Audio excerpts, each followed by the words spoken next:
Assalamualaikum warahmatullahi wabarakatuh. Halo semua, perkenalkan nama aku Raihan Febrian Siregar dari kelas BUN 4A. Saya dari Politeknik Pembangunan Pertanian Medan.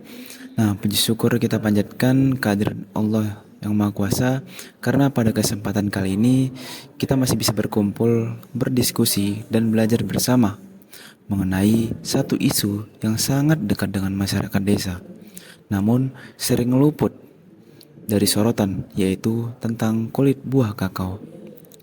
Siapa sangka dari bagian buah yang seringkali dianggap limbah justru menyimpan potensi yang luar biasa dalam mendukung peternakan rakyat. Jadi materi yang saya bawakan ini merupakan hasil pengembangan dari penelitian dan pengabdian kepada masyarakat yang telah saya tuangkan ke dalam jurnal ilmiah yang berjudul The Utilization of Cocoa Pod Husk Fermentation as an Alternative Feed Ingredients for Goat Livestock in Sustainable Agriculture Development. Nah, dalam jurnal tersebut saya melihat lebih dalam bagaimana limbah kulit kakao ini dibuang begitu saja. Namun ternyata kulit kakao tersebut menyimpan potensi yang sangat besar sebagai bahan pakan alternatif bagi ternak kambing maupun sapi. Nah, jika melalui proses pengolahan yang tepat, apa yang kami temukan bukan sekedar soal perubahan bentuk dari limbah menjadi pakan, melainkan juga sebuah proses transformasi sosial dan ekonomi yang menyentuh banyak petani kecil. Kami sendiri menyaksikan bagaimana masyarakat desa dapat membangun sistem pertanian dan peternakan yang lebih efisien, mandiri, dan berkelanjutan. Nah, kita langsung masuk ke masalahnya. Indonesia dikenal sebagai negara tropis yang sangat kaya akan keanekaragaman hayatinya. Salah satu komoditas yang sejak lama dan menjadi andalan adalah perkebunan kakao. Tanaman ini tidak hanya menghasilkan biji yang menjadi bahan utama coklat, tapi juga menjadi tumpuan hidup bagi jutaan petani di berbagai daerah. Mulai dari Sulawesi, Sumatera Utara, hingga sebagian wilayah di Kalimantan dan Papua, produksi kakao secara nasional mencapai ratusan ribu ton per tahun, menjadikan Indonesia sebagai salah satu 3 besar negara penghasil kakao di dunia.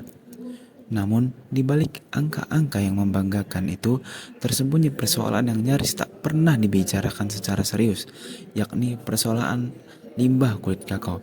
Sebagian besar orang hanya mengenal kulit kakao dari bijinya saja, yang kemudian diolah menjadi bubuk coklat, pasta, ataupun mentega kakao untuk keperluan industri, makanan, dan kosmetik. Tapi jarang sekali yang menyadari bahwa sekitar 70-75% dari berat total buah kakao adalah kulitnya, dan bagian inilah yang dimanfaatkan secara maksimal. Artinya, setiap kali kita menghasilkan 1 ton buah kakao segar, kita juga memproduksi sekitar 750 kg limbah organik berupa kulit buah kakao. Jumlah ini bukan main-main. Dalam skala desa bisa mencapai puluhan ton limbah per musim panen. Dalam skala kabupaten bisa ratusan ton. Dan dalam skala nasional kita sedang berbicara tentang ratusan ribu ton limbah kulit kakao yang selama ini tidak diolah secara serius. Sebagian besar limbah hanya ditumpuk di sekitar pohon, dibiarkan membusuk atau dibakar begitu saja. Hal ini tentu berdampak negatif terhadap lingkungan. Kulit kakao yang membusuk menghasilkan bau yang tidak sedap, mengundang hama dan serangga, menjadi media tumbuh jamur, patogen, serta berkontribusi terhadap pencemaran mikroba di dalam tanah. Dalam jangka panjang, kondisi ini dapat menurunkan kesehatan tanaman, mengganggu ekosistem kebun, dan menciptakan lingkungan yang tidak bersih dan tidak sehat di sekitar lokasi produksi. Tidak jarang kita temui di desa-desa penghasil kakao, tumpukan kulit buah kakao sampai menghitam dan berlendir dan menimbulkan keluhan dari masyarakat. Masalah ini bisa lebih kompleks jika melihat kenyataan bahwa Di wilayah-wilayah yang sama atau wilayah yang kaya akan limbah kakao, masyarakat juga akan mengeluhkan soal mahalnya pakan ternak. Banyak peternak kecil, terutama yang memelihara kambing dan sapi dan kerbau, mengalami kesulitan dalam menyediakan pakan ternaknya, baik dari sisi kuantitas maupun kualitas. Harga dedak, pelet, dan konsentrat semakin mahal, terutama di masa panceklik atau ketika distribusi bahan bakunya sedang tersendat. Akibatnya, banyak peternak yang terpaksa menjual ternaknya atau bahkan berhenti beternak karena merasa tidak sanggup lagi memenuhi kebutuhan pakan sehari-hari untuk ternaknya. Padahal kita tahu bahwa peternakan skala kecil merupakan bagian penting dari ekonomi pedesaan. Peternakan menjadi sumber protein hewani dan sumber pendapatan bagi petani, dan bisa juga menjadi budaya sosial di desa tersebut. Jika peternakan rakyat melemah, maka dampaknya bukan hanya ekonomi yang terganggu, tetapi juga berdampak pada gizi keluarganya juga, dan ketahanan pangan lokal dan kestabilan sosial masyarakat. Maka ketika persoalan pakan tidak segera diatasi, kita sesungguhnya sedang menghadapi ancaman serius terhadap keseimbangan sistem produksi pangan di desa. Nah, inilah yang menjadi titik tolak dari seluruh gagasan dalam materi ini. Kita sedang menghadapi dua masalah besar, limbah kakao yang menumpuk dan mencemari, serta kekurangan pangan ternak yang terus membebani. Tapi uniknya, dari dua masalah ini sebenarnya saling melengkapi satu sama lain. Jika kita mampu melihatnya dengan kacamata baru, limbah kakao yang selama ini kita anggap masalah ternyata menyimpan potensi gizi yang sangat tinggi, teman-teman, dan dapat dimanfaatkan sebagai bahan pakan alternatif. Sedangkan kebutuhan pakan yang selama ini dianggap sebagai beban bisa diatasi dengan mengoptimalkan limbah lokal yang tersedia dan sangat melimpah. Namun, tentu saja tidak cukup hanya dengan menyatukan dua persoalan ini. Diperlukan pendekatan ilmiah, pemahaman teknologi sederhana, serta keterlibatan aktif masyarakat untuk menjembatani keduanya. Maka dari itu, muncullah konsep hilirisasi limbah perkebunan, khususnya limbah kakao, sebagai langkah konkret untuk menciptakan nilai tambah, meningkatkan ketahanan pakan ternak, serta membangun sistem perkebunan dan peternakan yang lebih terintegrasi dan berkelanjutan. Nah, lebih jauh dari itu, pendekatan ini dapat menjadi contoh nyata penerapan ekonomi sirkular di tingkat desa. Kita tidak lagi melihat pertanian dan peternakan sebagai dua sektor yang terpisah maksud saya, tetapi sebagai satu kesatuan, sistem yang saling terhubung. Kulit kakao menjadi pakan, pakan menghasilkan kotoran ternak diolah menjadi kompos, kompos kembali ke kebun kakao untuk menjadi pupuk organik. Dan dari siklus inilah terbentuk sistem produksi yang berkelanjutan, yang tidak menghasilkan limbah, melainkan justru memperkuat daya tahan ekonomi masyarakat. Dengan kata lain, apa yang selama ini kita anggap hanya sisa-sisa sebagai beban atau sebagai masalah, sesungguhnya bisa menjadi kunci solusi jika kita mengubah cara pandang dan perubahan cara pandang itulah yang menjadi semangat utama dari pengabdian masyarakat dan penelitian ini. Nah, kita masuk ke hilirisasi dan ekonomi. Istilah hilirisasi mungkin selama ini terdengar akrab dalam konteks industri besar seperti pertambangan atau manufaktur. Namun, dalam dunia pertanian dan peternakan, hilirisasi juga memiliki makna yang sangat penting, yakni sebagai upaya untuk mengolah hasil pertanian termasuk limbahnya menjadi produk bernilai tambah yang bisa dikonsumsi, diperdagangkan, atau digunakan untuk meningkatkan produktivitas di sektor lain. Nah, dalam kasus ini kita berbicara tentang kulit buah kakao yang diolah menjadi pakan ternak. Ini bukan sekedar daur ulang, tapi transformasi nilai dari limbah menjadi manfaat. Hilirisasi menekankan pentingnya tidak berhenti hanya pada produksi primer. Produksi biji kakao tidak seharusnya menjadi akhir dari rantai nilai ini. Justru kita mulai dari memikirkan bagaimana setiap bagian dari buah, termasuk yang tidak dimanfaatkan oleh pabrik coklat, dapat memiliki fungsi lain yang tidak kalah penting. Kulit buah kakao yang biasanya dibuang, dibakar, atau membusuk begitu saja di kebun, sejatinya menyimpan potensi energi dan nutrisi yang besar bagi sektor peternakan. Mari kita hubungkan konsep ini dengan konsep ekonomi sirkular. Ekonomi sirkular adalah sebuah pendekatan pembangunan yang berusaha menciptakan siklus produksi tanpa limbah. Dalam sistem ini, segala sesuatu yang biasanya dianggap sampah diubah menjadi sumber daya baru yang dapat digunakan kembali. Dalam konteks kita, limbah kulit kakao dari sektor perkebunan menjadi bahan baku untuk sektor peternakan. Lalu, kotoran ternak dari proses peternakan bisa diubah menjadi pupuk organik untuk kebun kakao. Satu siklus tertutup tercipta tanpa residu yang merusak lingkungan. Nah, ekonomi sirkular tidak hanya menyangkut efisiensi bahan baku, tetapi juga efisiensi sosial dan ekonomi. Ketika petani dan peternak mulai saling terhubung dalam siklus ini, mereka saling berbagi manfaat. Petani tidak lagi terbebani oleh limbah, peternakan tidak lagi tergantung pada pakan yang mahal, bahkan muncul potensi usaha baru untuk seperti produksi pakan fermentasi secara komunal atau koperasi desa. Konsep hilirisasi dan ekonomi sirkular ini sejalan dengan semangat kemandirian desa. Desa tidak perlu menunggu bantuan dari luar lagi untuk menyelesaikan masalahnya. Desa memiliki sumber daya, desa memiliki tenaga kerja, dan yang paling penting, desa memiliki semangat gotong royong. Tinggal bagaimana pengetahuan ini disebarluaskan dan difasilitasi agar dapat diterapkan secara nyata. Dengan begitu, kita bisa melihat hilirisasi bukan hanya sebagai upaya teknis untuk mengolah limbah, tapi juga sebagai paradigma baru dalam membangun masa depan desa yang lebih mandiri, sehat, dan berdaya saing. Nah, selanjutnya kita masuk ke kandungan gizi kulit buah kakao dan kenapa dia bisa jadi pakan ternak.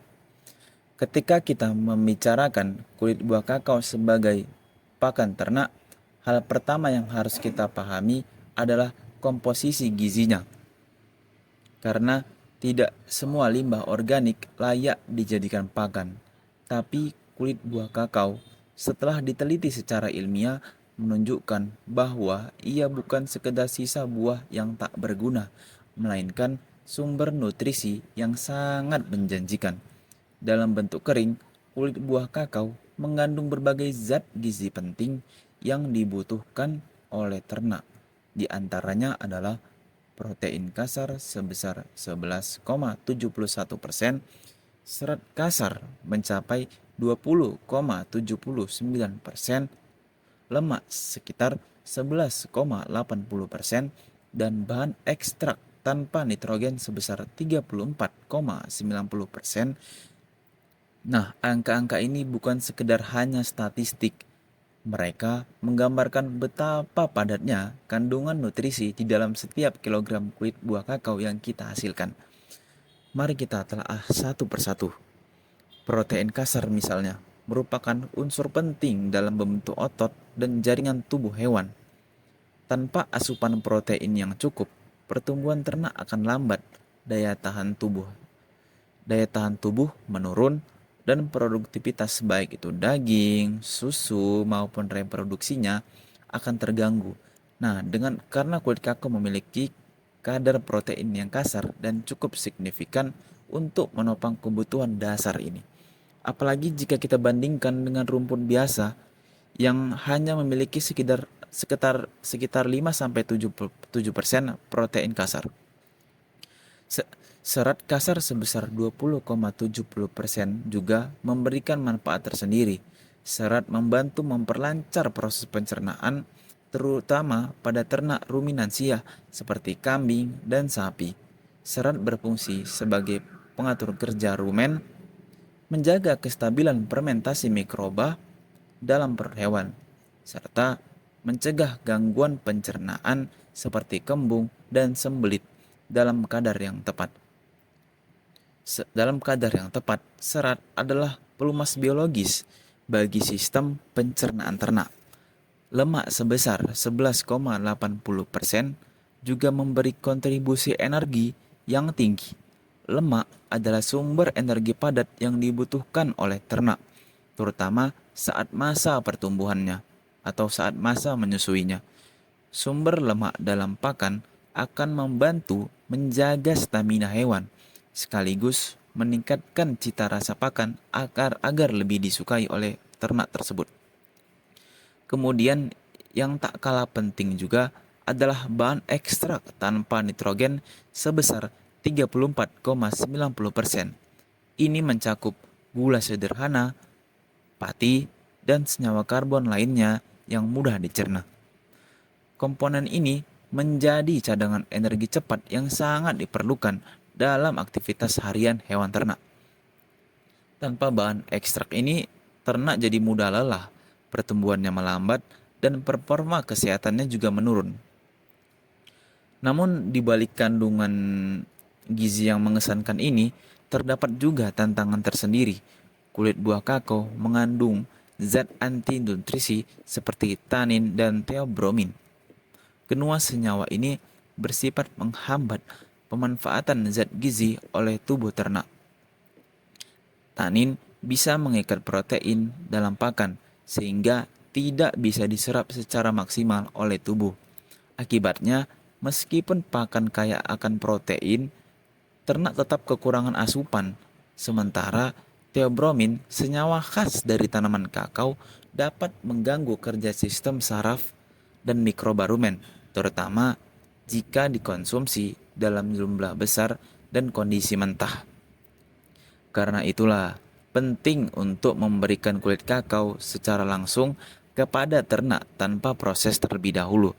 Proses yang akan kita bahas selanjutnya yakni fermentasi menjadi kunci untuk menurunkan kadar zat anti nutrisi tersebut sekaligus meningkatkan nilai gizinya. Fermentasi adalah jembatan yang mengubah kulit kakao dari bahan yang berpotensi berbahaya menjadi bahan pakan yang unggulan. Nah, selanjutnya kita masuk ke kunci transformasi limbah menjadi pakan unggulan. Dalam dunia peternakan, kualitas pakan adalah penentu utama performa ternak. Namun kita semua tahu bahwa biaya pakan saat ini menjadi beban terbesar bagi peternak, terutama mereka yang berada di desa-desa terpencil. Maka disinilah teknologi fermentasi hadir, bukan sekedar sebagai teknik, tapi sebagai jalan keluar yang nyata dan aplikatif, terutama dalam memanfaatkan limbah kulit kakao menjadi pakan ternak yang layak, bergizi, dan murah. Nah, fermentasi dalam konteks ini bukan hanya proses penguraian bahan organik oleh mikroorganisme, namun lebih dari itu. Fermentasi adalah proses biokonversi, yakni mengubah sesuatu yang secara alami belum optimal menjadi bentuk yang lebih baik secara gizi, lebih aman dikonsumsi, dan bahkan lebih disukai oleh pakan ternak. Melalui fermentasi, kita bukan hanya menurunkan kadar zat anti nutrisi seperti tanin dan theobromine, tetapi juga meningkatkan kandungan protein, memperbaiki tekstur bahan pakan, menghilangkan aroma tak sedap, dan menambah kelezatan alami dari pakan itu sendiri. Proses fermentasi kulit kakao dilakukan dengan prinsip sederhana namun sangat efektif. Langkah yang pertama adalah mengeringkan kulit buah kakao terlebih dahulu untuk mengurangi kadar air dan mencegah pertumbuhan jamur yang tidak diinginkan. Nah, setelah itu kulit dikeringkan lalu dipotong kecil-kecil dan dicacah-cacah menjadi serpihan kecil agar mempermudah mikroorganisme bekerja selama proses fermentasi. Kemudian bahan dicampur dengan E4 atau efektif mikroorganisme 4 sebagai starter mikrobial, molase sebagai sumber energi, dan dedak halus sebagai pengikat dan penambah nutrisi. Seluruh bahan ini kemudian dicampur rata dan disimpan dalam kondisi anaerob atau kedap udara. Jadi tidak boleh terbuka ya, harus tertutup oleh udara selama 5 sampai 7 hari. Nah, biasanya menggunakan ember plastik tertutup rapat oleh kantong plastik besar, lalu diikat ember tersebut supaya kedap udara, teman-teman.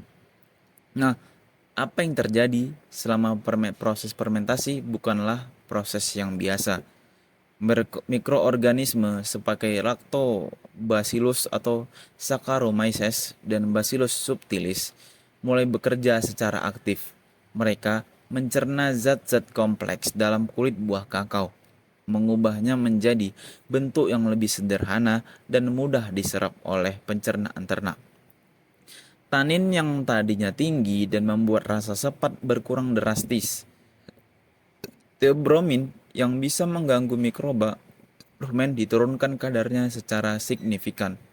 Bahkan kandungan protein kasar kulit kakao bisa meningkat dari 11% menjadi 21,9%. Bahkan kandungan protein kasar kulit kakao bisa meningkat yang secara signifikan. Nah, setelah fermentasi, ini bukan sekedar peningkatan kecil, tapi lonjakan yang sangat signifikan yang bisa memberikan dampak nyata pada pertumbuhan ternak. Yang menarik bahwa fermentasi ini tidak memerlukan teknologi mahal atau alat yang modern. Petani hanya perlu ember, plastik, dedak, dan starter mikroba, yaitu E4 tadi. Nah, semua bahan ini tersedia dengan harga yang murah di toko pertanian. Bahkan di beberapa wilayah, starter mikroba ini bisa digantikan dengan air cucian beras ataupun air kelapa yang disimpan. Nah, menunjukkan bahwa inovasi ini sangat ramah terhadap kondisi desa yang tidak membutuhkan modal besar. Inilah kekuatan dari teknologi tepat guna, murah, mudah, dan bisa dikerjakan oleh siapa saja. Nah, hasil fermentasi ini juga disukai oleh ternak. Nah, dari uji palatabilitas, ternak seperti kambing dan sapi lebih menyukai kulit kakao yang telah difermentasi daripada kulit kakao yang masih mentah, yang baru dipanen, dibelah langsung dikasih ke hewan ternaknya. Mereka lebih suka yang sudah difermentasi karena teksturnya itu lebih lembut, aromanya lebih menarik, dan yang lebih ramah di mulut ternak. Jadi membuat pakan ini tidak hanya layak dari sisi nutrisi, tapi juga disukai secara alami oleh ternak tersebut. Dan jangan lupakan juga dampak jangka panjangnya teknologi fermentasi ini. Petani tidak lagi membuang limbah kulit kakao dengan begitu saja. Yang sebelumnya mengganggu lingkungan, peternak juga tak lagi bergantung pada pakan komersial yang mahal seperti konsentrat ataupun pelet yang harganya naik turun di pasar. Nah, kalau petani itu kalau misal dia punya lahan kakao, ya dia tinggal pakai kakaonya aja, jadi dia nggak perlu beli-beli lagi dengan harga yang mahal. Mereka juga bisa memproduksi pakan yang berkualitas sendiri dengan harga yang murah daripada harus beli ke pasar, ya kan. Nah, dengan bahan baku dari kebunnya sendiri gitu. Nah, jadi singkatnya itu fermentasi ini bukan hanya solusi teknis, tapi juga solusi sosial dan ekonomi. Ini adalah cara cerdas untuk mengubah limbah menjadi berkah dan sekaligus mengembalikan kemandirian pangan ke tangan masyarakat pedesaan. Nah, kita masuk ke peluang usaha dan kewirausahaan desa. Ketika sebuah inovasi mulai membuahkan hasil nyata di lapangan, hal berikutnya yang tak kalah penting adalah bagaimana inovasi tersebut bisa dijadikan peluang usaha yang berkelanjutan. Karena pada akhirnya daya tahan sebuah perubahan di masyarakat akan sangat ditentukan oleh seberapa besar nilai ekonomi yang bisa dihasilkannya dalam jangka panjang. Dalam konteks pemanfaatan kulit buah kakao sebagai pakan ternak, peluang tersebut terbuka sangat lebar dan bukan hanya untuk peternak, tapi juga untuk masyarakat desa secara luas. Nah, mari kita mulai dari yang paling sederhana dulu. Proses fermentasi kulit kakao tidak memerlukan mesin canggih atau investasi yang besar.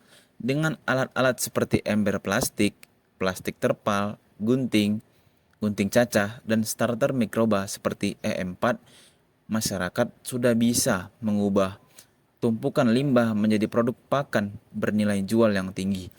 Ini berarti siapapun yang punya akses ke limbah kulit kakao bisa memulai usaha kecil di bidang pakan ternak, bahkan tanpa memiliki ternak sekalipun.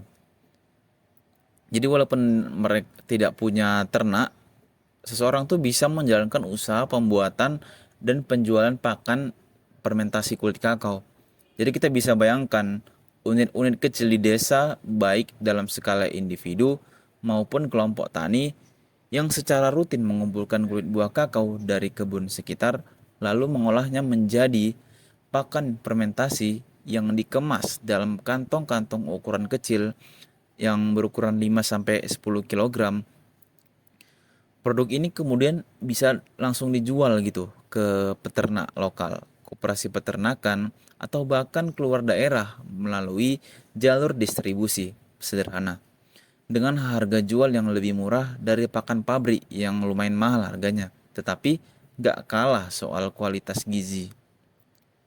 Pakan fermentasi kulit kakao bisa menjadi pilihan yang menarik di pasar lokal. Dan peluangnya itu nggak berhenti cuma di situ aja.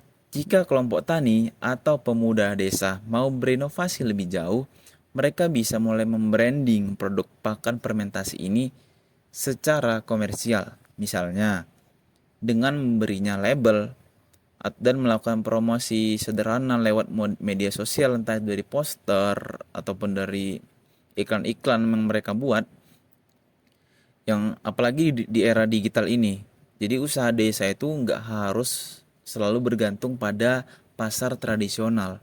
Jadi produk-produk lokal itu bisa menembus pasar luar daerah, karena sekarang kan udah zamannya teknologi. Jadi orang semua pasti lihatnya itu dari handphone. Jadi produk-produk itu gampang gitu dikenal banyak orang, dan bisa sampai luar provinsi juga oleh pemasaran online yang cerdas dan konsisten mereka lakukan. Jadi lebih menarik lagi, peluang usaha ini bisa diperluas menjadi model bisnis sosial. Artinya keuntungan bukan hanya diraih oleh satu dua orang pelaku usaha, tetapi dibagi rata kepada seluruh anggota kelompok atau masyarakat desa yang terlibat. Petani yang menyumbangkan limbah kulitnya bisa mendapat insentif. Anak muda yang membantu proses fermentasi bisa mendapat upah harian. Ibu rumah tangga bisa juga ikut terlibat dalam pengemasan atau penjualan. Dan bahkan hasil keuntungan bisa digunakan untuk membangun fasilitas bersama seperti kandang komunal, lumbung pangan desa, atau pelatihan peternakan. Jadi penjualan limbah kulit buah kakao ini sangat bisa menguntungkan seluruh rakyat desa gitu loh. Anak-anak, mau ibu-ibu juga bisa semuanya. Jadi potensi kewirausahaan dari inovasi ini juga sangat cocok untuk didorong melalui program-program pemerintah atau CSR perusahaan. Jadi banyak lembaga yang tertarik mendukung usaha kecil menengah berbasis lingkungan dan pemberdayaan masyarakat. Dengan proposal yang tepat, usaha pakan fermentasi ini bisa mendapatkan bantuan modal, pelatihan manajemen usaha, bahkan akses ke pasar yang lebih luas lagi. Jadi ini bukan mimpi, tapi peluang yang sangat real, yang sangat nyata jika masyarakat tuh berani bergerak dan berani mencoba gitu untuk memproduksi limbah kulit kakao menjadi pakan ternak. Nah, dan usaha ini tuh udah pasti sangat ramah lingkungan, karena selain menguntungkan secara ekonomi, usaha fermentasi kulit kakao juga membantu mengurangi pencemaran lingkungan dan mencegah penyakit akibat tumpukan limbah organik. Jadi ketika ada seorang pemuda desa yang memutuskan untuk membuat pakan dari limbah, sebenarnya ia sedang membantu dan menyelamatkan tanah dan air di sekitarnya dari kerusakan. Nah, di sini letak keunggulan dan dari pendekatan ini. Bersifat inklusif, murah, mudah dijalankan, dan berdampak luas. Jadi tidak semua peluang usaha memiliki semua kualitas itu sekaligus. Jadi desa-desa penghasil kakao mau menangkap peluang ini secara serius, bukan tidak mungkin dalam waktu singkat memunculkan wirausaha baru yang mandiri, tidak hanya sebagai peternak tapi juga sebagai produsen pakan lokal. Nah, yang selanjutnya adalah dampak sosial dan ekologi. Jadi setiap inovasi yang benar-benar berhasil tidak hanya memberikan manfaat teknis atau ekonomi, tetapi juga memberikan dampak sosial dan ekologis yang nyata. Begitu pula dengan pemanfaatan limbah kulit kakao sebagai pangan ternak.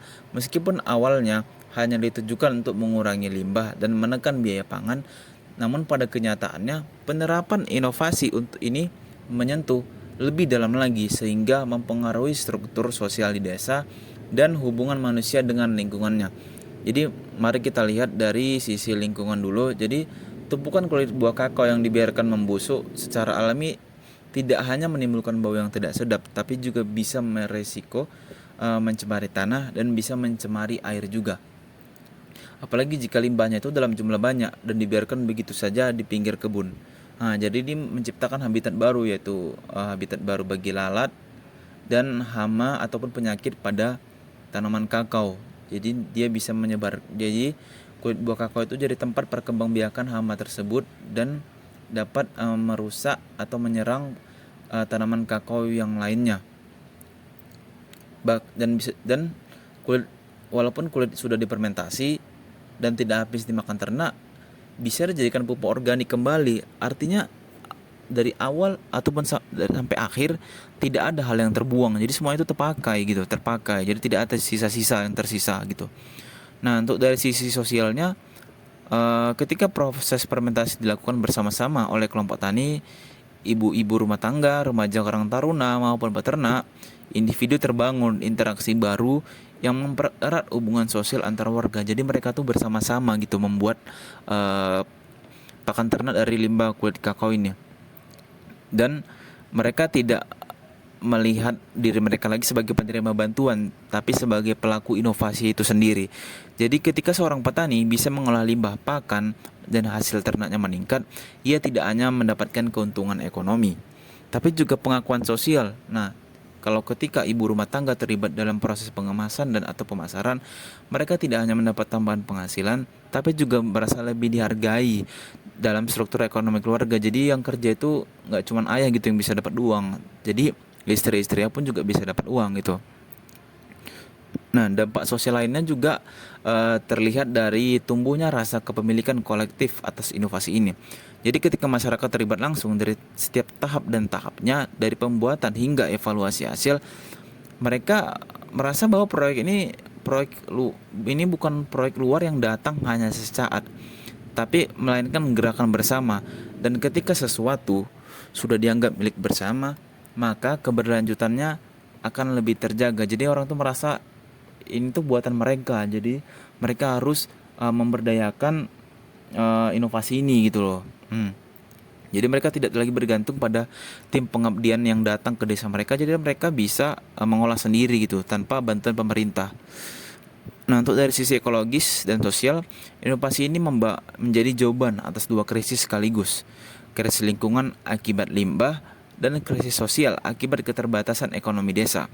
Dengan pendekatan yang sederhana namun tepat guna, kulit buah kakao yang dulu hanya dibuang kini menjadi penghubung antara petani, peternak, lingkungan, dan masa depan. Inilah bukti bahwa teknologi dan ilmu pengetahuan ketika dibumikan secara benar dan melibatkan masyarakat secara langsung bisa menjadi kekuatan yang luar biasa untuk memperbaiki ekosistem, menumbuhkan semangat kolaborasi, dan membangun desa dari bawah ke atas. Bukan dengan cara instan, tapi bukan dengan proyek-proyek besar yang susah, yang rumit, tapi dengan langkah kecil yang konsisten, berbasis potensi lokal dan dapat dijalankan bersama-sama.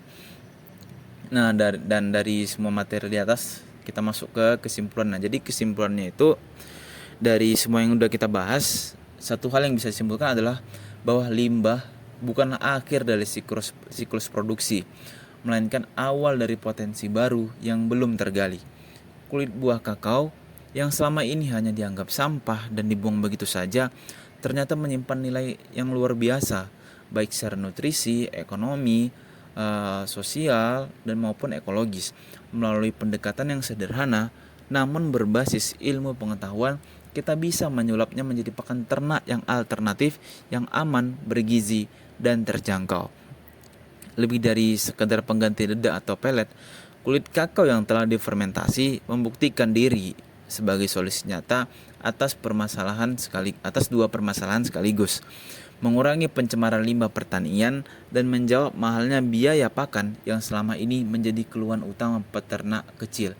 Nah, jadi peternak kecil itu banyak keluhannya karena mereka nggak sanggup membeli pakan, padahal yang nggak mereka tahu bahwa dari limbah kulit kakao aja bisa dijadikan pakan. Nah, apalagi mereka seorang pekebun kakao yang mana bahan bakunya mereka hasilkan sendiri, tapi mereka tidak tahu kalau limbah itu bisa dijadikan pakan ternak untuk ternak mereka sendiri. Melalui teknologi fermentasi ini, kadar acid seperti tanin dan teobromin bisa ditekan, sementara kandungan protein dan nutrisi meningkat. Inilah bentuk nyata hilirisasi yang bukan hanya terjadi di industri besar, tapi bisa dimulai dari rumah-rumah petani desa. Kita juga melihat bagaimana pemanfaatan limbah ini berpotensi menjadi gerakan ekonomi baru di desa, tidak hanya meningkatkan pendapatan peternak, tapi juga membuka peluang usaha bagi masyarakat luas, menciptakan lapangan pekerjaan, memperkuat solidaritas sosial, dan mendorong tumbuhnya jiwa kewirausahaan dari kalangan generasi muda. Bahkan pendekatan ini berpotensi membangun model pertanian dan peternakan yang terintegrasi secara lokal. Nah, ini adalah sebuah langkah menuju kemandirian pangan berbasis komunitas. Nah, maka kesimpulannya besarnya bukan hanya bahwa kulit kakao menjadi pakan ternak, tapi lebih dari itu, kulit kakao adalah simbol harapan baru bahwa dari apa yang selama ini kita anggap limbah, sesungguhnya bisa lahir solusi, peluang, bahkan masa depan yang lebih baik. Jika kita mau membuka mata, bekerja sama, dan percaya pada potensi yang ada di sekitar kita. Jadi itulah pemaparan dari jurnal yang saya ambil. Cukup sekian dari saya. Assalamualaikum warahmatullahi wabarakatuh. Bye bye.